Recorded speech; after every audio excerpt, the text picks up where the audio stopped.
Salut prieteni și bun venit alături de noi pe canalul Divergent.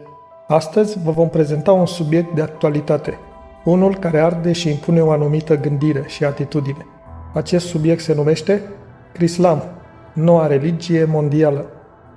Un număr important de creștini din diverse confesiuni, tradiționale și protestante, urmăresc cu îngrijorare materialele online care anunță înființarea unei noi religii unice mondiale numită Islam. Veștile sunt că acesta este doar un prim pas, căruia îi vor urma o monedă unică globală și un guvern mondial, de la care nu se poate aștepta nimic bun. Ce este Islamul? În general, sursele definesc Islamul ca o nouă religie sincretică globală, pe care o leagă de ceea ce ar urma să fie sediul ei central, casa familiei abrahamice, un complex interreligios din Abu Dhabi, Emiratele Arabe Unite, ale cărui principale puncte de atracție vor fi o sinagogă, o biserică și o moschee, după un concept al arhitectului Sir David Adiahi. Lucrările de construcție sunt în desfășurare și ar urma să fie încheiate în 2022. În cartea Hanului Zburător, publicată în Anglia anului 1914, G.K. Chesterton imagina o viitoare societate engleză contrautopică, cucerită de ideologia islamică. În imaginația lui, islamizarea progresivă a Angliei, inițiată prin câțiva lideri englezi atașați de valorile islamice, conduce la dominația unei forme de islam amestecată cu reminiscențe creștine. În continuarea subiectului, englezii ajung să creadă că inițial Anglia a fost o țară musulmană, visează la unirea deplină a creștinismului cu islamul, înlocuiesc crucea de pe biserici cu o emblemă care cuprinde crucea și semiluna, renunță la alcool și se pregătesc pentru practicarea poligamiei. În această creație literară publicată cu mai bine de un secol în urmă, apare pentru prima dată termenul Islam, care, în cuvintele unuia dintre personajele cărții, Patrick Delroy, descrie sincretismul creștino-islamic englez. În 1993, Arthur C. Clarke publica un alt roman de literatură fantastică care se numește Mânia lui Dumnezeu, ce descrie criza provocată de o iminentă coliziune a planetei Pământ cu un asteroid. În carte, termenul Islam este folosit pentru a desemna o nouă religie mondială sincretică, al cărei profet, fiica unui rabin, amestecă elemente din islam, creștinism, hinduism și budism. Aceste două apariții ale islamului, pe tărâmul beletristicii, se vor dovedi un ferment mult prea puternic pentru imaginația creștinilor preocupați de apocalipsă ca unica și singura situație reală și istorică. Primul grup care a utilizat efectiv numele Islam apare în Lagos, Nigeria, în 1976, organizat de Sfânta Alteță Regală Tela Tela. Alte grupări islamice care îmbrățișează sincretismul religios, un amestec de islam, creștinism și religii indigene africane, au apărut ulterior în Lagos sau în Okmokposo, Nigeria. Fenomenul istoric al islamului nu a părăsit însă acest areal restrâns de pe continentul african. Islamul, care suscită și potențează interesul unor creștini interesați de scenarii apocaliptice, are o cu tot altă sursă de inspirație. Teologul baptist Eugen Matei, unul dintre contributorii volumului recent Omul Evanghelic, descrie într-un articol sugestiv intitulat Islam, minciuna care refuză să moară și talmeș-balmeșul românesc.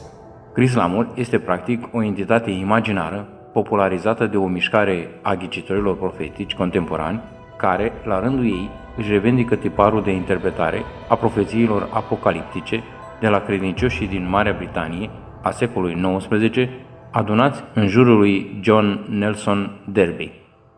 Pentru cititorul avizat, acest nume reprezintă o trimitere la curentul teologic al dispensaționalismului. Acesta presupune o interpretare literală a profețiilor apocaliptice. În cadrul acestei abordări hermeneutice, unii evanghelici contemporani au dezvoltat o preocupare specială pentru realizarea hărților profetice și identificarea împlinirii profețiilor biblice în evenimente geopolitice, precum formarea statului Israel, sau cea a Uniunii Europene. Astfel de interpreți dispensaționaliști prezic și formarea unei religii mondiale unice, sincretice, care pe site-urile amintite anterior este numită Crislam, sau pregătirea unui guvern mondial condus de Antichrist în asociere cu scenariul unui guvern mondial și al unei monede unice globale. Sintagma Noua Ordine Mondială se referă în context la implementarea de către elită a unei agende globaliste, la conspirație pentru instaurarea unui regim totalitar global, ceea ce iată că se și întâmplă. Sugerează Biblia că va exista un guvern global și o monedă unică globală?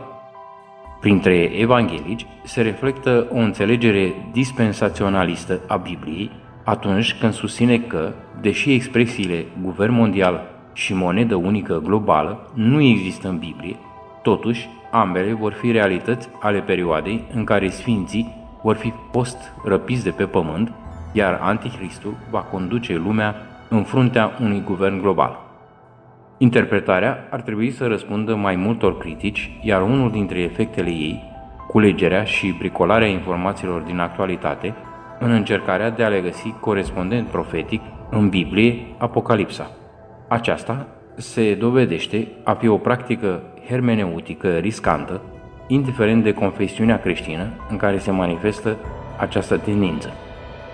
Generalizările par a fi un instrument foarte eficient pentru manipularea celor creduli. De exemplu, a afirma că profeția biblică prevede un guvern mondial și o monedă unică este de-a dreptul fanteziei, nu doar în sens geopolitic, ci și biblic, comentează pentru semnele timpului Laurențiu Moț, profesor de Noul Testament la Universitatea Adventus. În Apocalipsă se menționează că cei răi vor fi judecați și condamnați în momentele finale ale istoriei.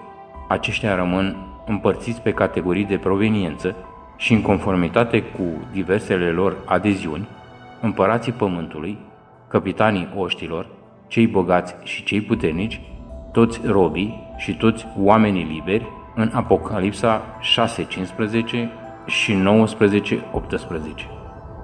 Sau Balaurul, fiara și prorocul mincinos în Apocalipsa 16:13.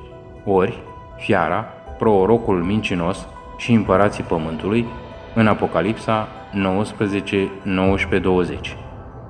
Toate aceste distincții sociale și religioase arată că, deși profeția apocaliptică anunță o unire, o alianță globală sub un anticrist, aceasta nu va fi sub forma unui guvern mondial sau a unei biserici mondiale, ci mai degrabă în jurul unei cauze comune, numită revolta lumii față de Dumnezeu, Apocalipsa 17:14, 19:19.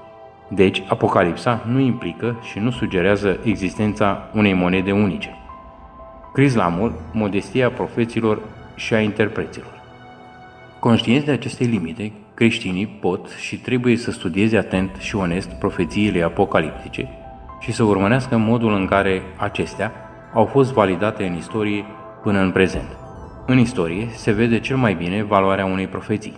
Tocmai de aceea este benefic pentru un creștin conștient și convins de conținutul și deznodământul profețiilor apocaliptice să păstreze în minte scenariul profetic în tușele mai groase în care este el conturat în Biblie. O astfel de imagine de ansamblu biblică a profeției este pe deplin capabilă să-l orienteze pentru a naviga în siguranță prin timpurile pe care le trăiește. Prin contrast, specificul gândirii conspiraționiste stă în tentația de a explica în detaliu și de a armoniza dogmatic toate piesele unui puzzle care este de fapt inaccesibil. Deznodământul tragic este că, în loc să ajute la popularizarea învățăturilor profetice ale Bibliei, astfel de abordări interpretative aprind focuri care ard și se sting repede sau trezesc interesul doar pentru a-i dezamăgi și îndepărta de Biblie pe cei mai mulți dintre cei care intră în contact cu ele. Concluzie. Este oficial. Crislam a fost ratificat, odată cu aprobarea, la cel de-al 7-lea Congres al liderilor religiilor mondiale și tradiționale, a documentului Fraternitatea Umană. Crislam este acum religia mondială. În timp ce lumea se confruntă cu pandemia de parazit 19, O altă lume, cea religioasă, se pregătește să deschidă sediul central al unei religii, o religie mondială care se referă la fuziunea tuturor religiilor existente pentru a stabili o singură religie globală. Baza acestei noi religii abrahamice din Vechiul Testament, care este considerat un profet sfânt în toate cele trei religii, și unitatea va fi cunoscută sub numele de Casa Familiei Abrahamice, va fi situată pe insula Saadiyat din capitala Emiratelor Arabe Unite, chiar lângă noul Louvre Abu Dhabi. Religia mondială va face fuziunea tuturor religiilor existente pentru a stabili o singură religie globală. Pentru aceasta, Papa Francis a călătorit la Abu Dhabi, unde s-a întâlnit cu liderul musulman sunit, șeicul Ahmed Al-Tayeb. Acolo, cei doi au semnat un legământ de pace global numit Documentul despre fraternitatea umană pentru pacea mondială. Acesta s-a întâlnit cu liderii religioși din întreaga lume, îndemnându-i să construiască un viitor împreună sau nu va mai exista niciun viitor. Plecând de la acest legământ, s-a creat Comitetul Superior al Fraternității Umane pentru a pune în aplicare Tratatul de Pace Religioasă a ultimelor timpuri. Guvernul mondial va fi acela că poate exista o autoritate politică comună pentru întreaga omenire sub patronaj ONU. Viitorul guvern mondial poate avea jurisdicție asupra întregii lumi. Acest tip de guvernare se vrea a fi format prin forță sau pașnic și voluntar. Globaliștii au convingerea că unirea oamenilor din toate națiunile va evita conflictele și războaiele, creând o utopie pentru umanitate. Deși creștinii conservatori cred că guvernul mondial este o rebeliune împotriva lui Dumnezeu care duce la Antichrist, se pare că aceștia nu fac nimic să împiedice să se întâmple asta. Băncile centrale se grăbesc și ele pentru emiterea propriei monede digitale, ceea ce înseamnă că dolarul s-ar putea confrunta cu concurența ca monedă dominantă în lume. Crislamul are șanse mari de reușită în viitorul apropiat. Pe termen lung însă, orice e posibil. Știu doar că noi trebuie să veghem și să ne ținem tari, să nu cedăm acestor mizerii pe care globaliștii vor să le implementeze punct cu punct.